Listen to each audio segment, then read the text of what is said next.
Nëse qeveria nuk i përfill kërkesat tona, ne do të dalim në rrugë. Çdo sen e ka kufirin vet. Kur është limiti që dani me prit për më përmbush kërkesat juaja, 1 vjet, 2 vjet, 3 vjet? Jo, inshallah se që Zoti 1 vjet hiç. Po shkon. Jo, inshallah më shkurt. Nuk e çon vjet. Jo, inshallah se shkon shumë vjet, jo nuk e çon Zoti inshallah.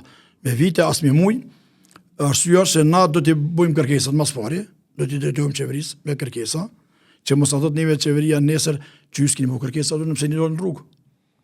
Kështu që ne duhet të drejtojmë në mënyrë institucionale me kërkesat tona, s'ka çka kem nevojë, kërkesa të arsyeshme që thash më herët, gjithmonë kërkesa legjitime, që lën ligji edhe lën etika njerëzore. Ne çdo sa në ka kufinin e vet. Edhe ne kemi kufinin edhe durimin.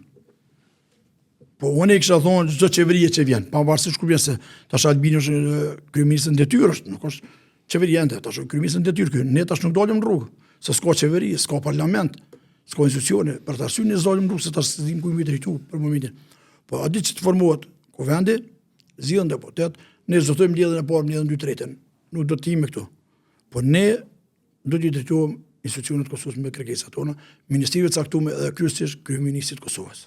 Kur jeni te kërkesa drejtu qeverisë, edhe po rikthejmë pak te vendimi për mos pjesëmarrjen festat e pavarësisë në epopejën që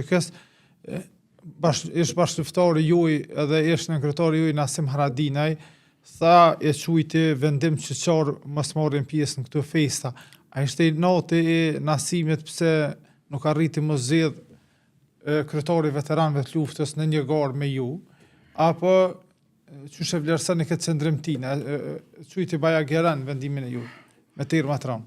Jo, ne nuk them si ka i noti Nasimi. Nuk e besoj si ka i noti.